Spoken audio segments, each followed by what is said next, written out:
శ్రీ మల్లికార్జున్ ఖర్గే గారు అఖిల భారత కాంగ్రెస్ కమిటీ అధ్యక్షులు,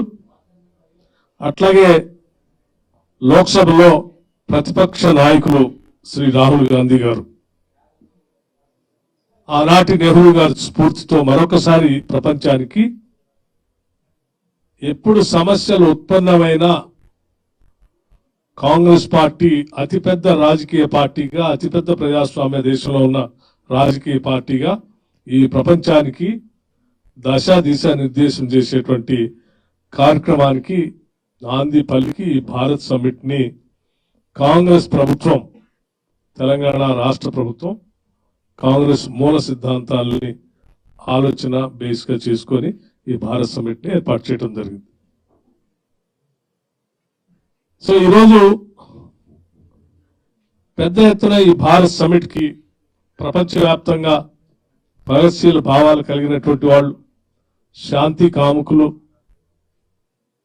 గ్లోబల్ జస్టిస్ జరగాలని కోరుకున్నటువంటి వాళ్ళు, అసమానత లేనటువంటి సమాజాన్ని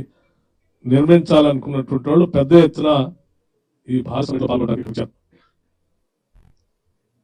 అనేక దేశాలు ఇందులో పాల్గొన్నటువంటి వాళ్ళందరూ కూడా ఈరోజు పెద్ద ఎత్తున 8 ప్యానల్స్ గా ఈరోజు ఉదయం నుంచి సాయంత్రం వరకు క్లోజ్డ్ డోర్స్ డిస్కషన్ జరిగాయి. వాటిలో మల్టీలేటరలిజం,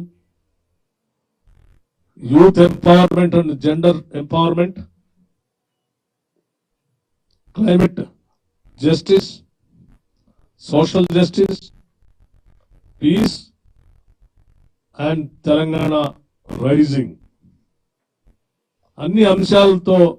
చర్చలు అనేక రకాలుగా జరుగుతూనే ఈ తెలంగాణ రాష్ట్రం యొక్క ఉన్నటువంటి పరిస్థితులు, చేస్తున్నటువంటి అభివృద్ధి, ఈ దేశంలో తెలంగాణ రాష్ట్రం ఏ రకంగా ఇటు సామాజిక న్యాయంతో పాటు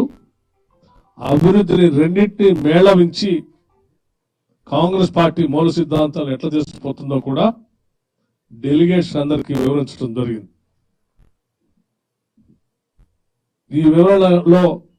పాల్గొన్నటువంటి అనేక మంది పారిశ్రామికవేత్తలు, దేశాధినేతలు అందరూ కూడా తెలంగాణ తీసుకున్నటువంటి భారత్ సమ్మిట్, అలాగే తెలంగాణ రాష్ట్ర ప్రభుత్వం తీసుకున్నటువంటి సంక్షేమ అభివృద్ధి కార్యక్రమాల పట్ల వారు సంతోషాన్ని వ్యక్తపరచడమే కాకుండా ఈరోజు గ్లోబల్ జస్టిస్ కోసం రాహుల్ గాంధీ గారు తీసుకున్నటువంటి న్యాయ అనేటువంటి సిద్ధాంతం పైన గ్లోబల్ జస్టిస్ కోసం తెలంగాణ ప్రభుత్వం చేసినటువంటి ఈ ప్రక్రియని ఇందులో పాల్గొన్నటువంటి డెలిగేట్స్ అందరూ కూడా మనస్ఫూర్తిగా అభినందించడమే కాకుండా స్వాగతించారు. ఈ విషయాలన్నీ మీ ద్వారా తెలియజేస్తూ, అట్లాగే ఈరోజు మనందరికి తెలిసిందే అత్యంత బాధాకరమైనటువంటి ఒక సంఘటన కాశ్మీర్ పహల్గాంలో జరిగినటువంటి టూరిస్టుల పైన జరిగినటువంటి టెర్రరిస్టుల దాడిని పాల్గొన్నటువంటి ఇంటర్నేషనల్ డెలిగేట్స్ అందరూ కూడా దీన్ని తీవ్రంగా ఖండించడమే కాకుండా నిన్న సిడబ్ల్యూసి కాంగ్రెస్ పార్టీ తీసుకున్నటువంటి నిర్ణయం మేరకు దేశవ్యాప్తంగా ఈరోజు దానికి వ్యతిరేకంగా క్యాండిల్ లైట్ చేసేటువంటి కార్యక్రమంలో ఈ డెలిగేట్స్ అందరూ కూడా మేము కూడా పాల్గొంటాం, మా సాలిడారిటీ కూడా మేము ప్రకటిస్తున్నాం టెర్రరిజానికి వ్యతిరేకంగా అని చెప్పి వారందరూ కూడా నిర్ణయం తీసుకొని ఈరోజు సాయంత్రం రాష్ట్ర ప్రభుత్వం, కాంగ్రెస్ పార్టీ కలిసి చేస్తున్నటువంటి క్యాండిల్ లైట్ కార్యక్రమం, ట్యాంక్ బండ్ చేసే కార్యక్రమంలో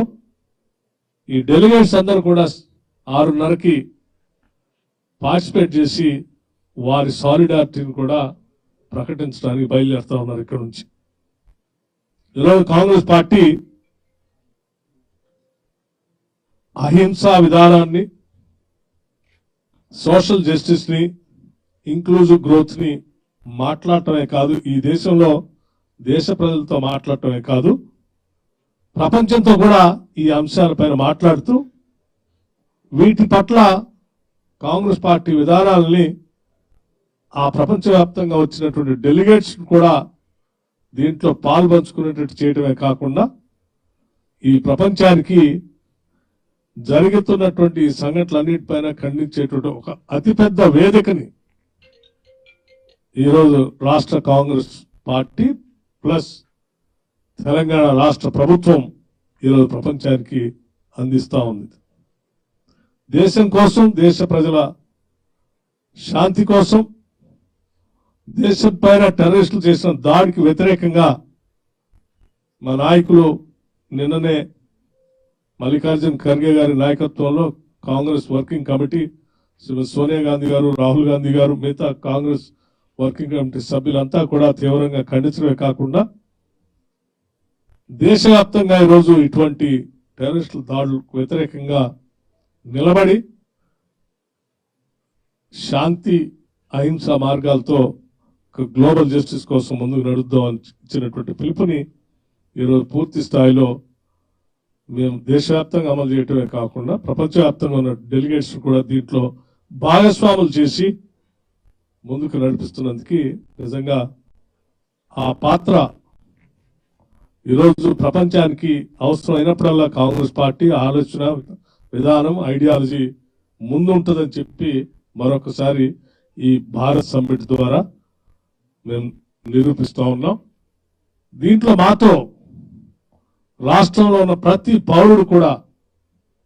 దేశంలో ఉన్నటువంటి ప్రతి పౌరుడు కూడా టెర్రరిస్టులకు వ్యతిరేకంగా శాంతి మార్గంతో గ్లోబల్ జస్టిస్ కోసం నడిచి వచ్చే వాళ్ళందరూ కూడా మాతో కలిసి రావాల్సిందిగా, ఈ దేశం కోసం అందరం ఒకటే నిలబడదామని చెప్పి మరొకసారి మీ అందరికీ, మీ ద్వారా అందరికీ తెలియజెప్తూ, మీకు కూడా మరొకసారి నా హృదయపూర్వకమైనటువంటి అభినందనలు తెలియజేస్తూ, డెలిగేట్స్కి మనస్ఫూర్తిగా అభినందనలు తెలియజేస్తూ, మీరు కూడా ఈ క్యాండిల్ లైట్స్ టెర్రరిస్టుల దాడిలో దెబ్బతిని గాయపడి మరణించినటువంటి వారి కుటుంబాల కోసం మనందరం చేసే ప్రక్రియలో పాల్పంచుకోవాల్సింది కోరుతూ ముగిస్తూ ఉన్నాను. Thank you. నమస్కారం.